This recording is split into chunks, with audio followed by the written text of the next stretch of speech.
Hi, this is me, Jan Cosgrove. I'm the editor of the Bognor Regis Herald for my sins, and this is our very first YouTube vlog, or blog, or whatever you like to call it. The Herald is an independent online local paper. I'll tell you more about that as we go on. However, the big story is our first major headline is about regeneration in Bognor Regis. In my view, the biggest story in 40 years, and I've lived here since 1979. It's about those two sites that Arun owns, the Regis Centre and Hothampton car park, and what would be done with them. Well, this regeneration story has been going on a tad longer than the last few years. In fact, back to 1996 when Arun decided it wouldn't run the Regis Centre. And they gave away the site to Whitbread for a one-off payment of £300,000. Now that is equivalent to £6,000 a year without rent review for the 50 years of the lease, which runs until 2046. Now my rent is about £730 a month for a two-bedroom in Longford Road. Very nice little place. I've been here quite a few years. When I started, the rent was £3,950. It's now just over £8,000. It's about 2.2 times different. So if I apply that, roughly speaking, by now, on that basis of 2.2 multiplier by this stage, 24 years on, I would think Whitbread should be paying around £13,800 a month, as much as that. And over the whole 50 years, instead of one payment of 300,000, the total would amount to just under 8 million. £8 million. How was that given away? Well, we're going to have a look at that in detail at a later date, but let's stick to regeneration. Because today, the Herald, and please do read the Herald, it's the way you get really up-to-date and unusual and exclusive news. The Herald has run the story that Project Sunrise, which is the new name for the Sir Richard Hotham project, has just published its final plans. That's £90 million of investment of private money. That's development of the Regis Centre as a boardwalk, possibly a new health centre there. The boardwalk will have stuff for visitors and local people, obviously. There'll be flats there, obviously, on the first floor and above to pay for the whole business. And there'll be other facilities there as well, plus improvement of the Place St Maur. That will all pay for, those flats will pay for the improvements downstairs, but also for a new multi-purpose £26 million multi-purpose entertainment centre to be called the Blake, after the said William, who lived at Feltham for at least 3 years. Anyway, good stuff. Plenty of other public benefit. I've been talking with them about the idea of a foundation for local purposes. So there are other stories which will come up, which I can't go into now. And anyway, let's focus on that whole business of the Blake Centre and all the rest of it. There's also to be a destination restaurant or similar on the skate park site, the old Esplanade Theatre site, and the skaters will get a new site near the pier. How much opportunity has there been for Richard Hotham project to discuss this with Arun? They got planning permission, by the way. They had to have 2 stabs and an appeal where they trounced Arun's opposition. Even Arun's own planning officer on the case officer, recommended approval, and yet Arun turned it down. We'll discuss why in a minute. What's regeneration based on? Well, it's based on the 2003 master plan for Bognor Regeneration. And that's a number of sites were identified, but the 2 in council ownership, Hothampton and Regis Centre, were to be the springboard. And the 2 key issues were, it shouldn't cost any public money, and there should be cross-subsidy. That is, money earned from one should cross-subsidise the other. Now, in the original plan, the Regis Centre was to be the area to be subsidised. But the planning inspector made it quite plain, and she made it very plain indeed.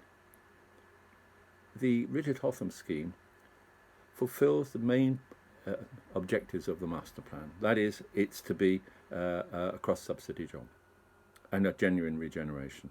And people like Arun Arts have a place there. She's written that into her ruling, as it were. Good stuff. And Arun will stand to gain about, well, some 7-figure sum for the sale of the land, and then probably 6-figure sums per annum for deriving from rental. So good news, yes, good news. So why hasn't Arun engaged with him? In fact, Arun at one point said, we will not engage with Richard Hotham, we will not enter an agreement. Odd, you say? Well, let's go back to 2015, when Arun opened a consultation with all parties. Richard Hotham had put their scheme in by them, and there's a big story to tell about the shenanigans there, but let's keep it straight to the point. So Arun District Council basically gathered these in. There were 13, 14 of them. Most of them just got ignored. The one that actually has been quietly put into practice is one from Seaward Homes. They're property developers, and they've done a lot of work in this district. What did they say? It's online, so you can read it. Basically, they said, the master plan hasn't worked, boys. Sad about that. Quietly get rid of it, and let's have a new master plan, but don't call it that. But it should be redevelopment, not regeneration. That is in the plan. And by the way, funny enough, that's what Arun has been doing since. You know those that linear park, or linear lawn as I call it, or the linear yawn, that on Hothampton.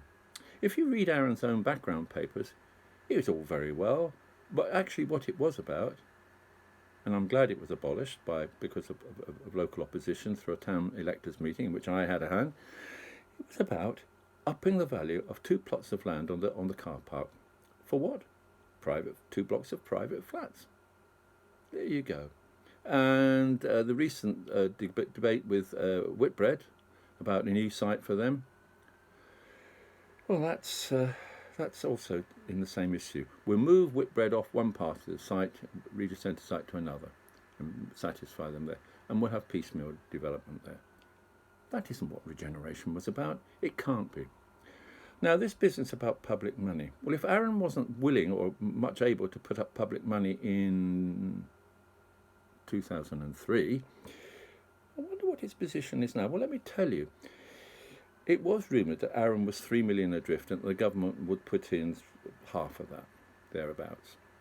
The actual fact is that the overview scrutiny of committee Arun the other day, it was revealed that Arun is 7 million adrift, of which the government's put in 2 million-ish.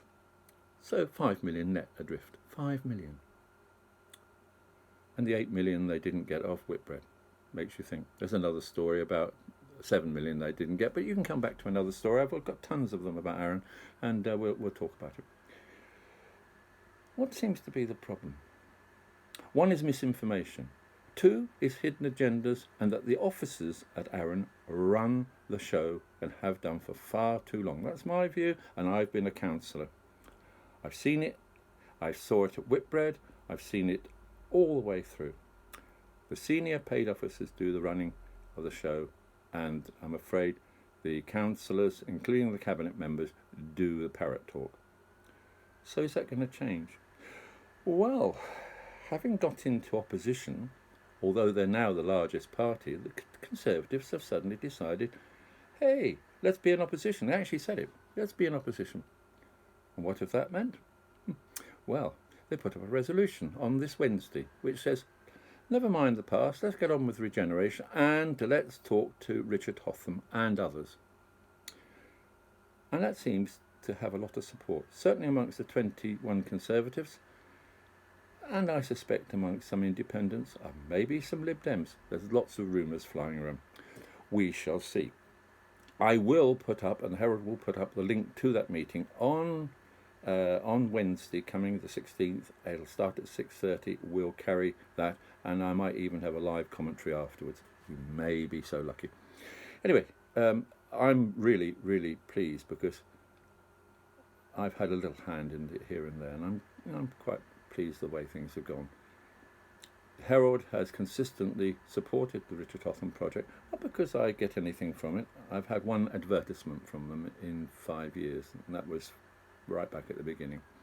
And it was about £300, something like that. And what I saw then, and I see now, is that they are the only people in town with a real show. The rest, including Arun's, what's it called, Gardens by the Sea, just not going to happen.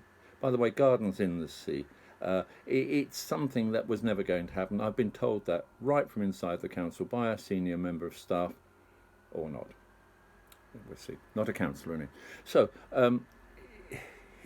her view was that it was never going to happen. So what was it?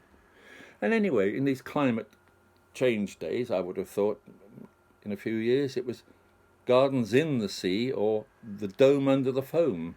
Anyway, that's how it goes. So what's at stake on Wednesday? Well, it's the future of our town. As simple as that. The biggest decision to be made in 40 years and a decision for the next 50 years. You know, if under the old Urban District Council, they had a plan that gave us the Regis Centre with its dodgy roof and the flats, the Mountbatten Court flats, which probably shouldn't be there because it was a designated leisure area. If that's what we got from that lot, surely Arun, before it disappears, alas or not alas, has to give us something far better. And the fact is that the council is now so balanced. 18 Lib Dems, 19 Lib Dems, 21 Tories, 7 independents, 1 Labour, 2 Green and 3 independents. And between them, they've got a choice on Wednesday whether we get a future. And what I hope is that they don't prevaricate and allow the officers to run the show. For goodness sake, guys, take a grip, get going, and talk with Richard Hotham realistically straight away. If there are other people coming in, let's see the colour of their money and the detail of their plans, and don't take too long. The Hotham project can be built within 3 to 4 years. Yes, as simple as that. And I'm sorry, if any councillor or cabinet member wants to borrow millions of pounds, well, Arun won't last long enough to repay it, I have to say. Thereby hence the tale, as I say. So that's my first one. I hope you've enjoyed this little homily, or whatever it is. And, well, let me just show you the background here. These are a lot of my pressured records I have. And that's my railway. Isn't that lovely? I'll tell you about that one day. Anyway, there you are, guys. This is the first, as I say, Herald broadcast. Let's sign off now and say thank you very much for watching. Oh, by the way, just as a footnote, if Arun's got doo-doos with £5 million adrift, I've just read today West Sussex County Council's adriftness. 100 million. Oops.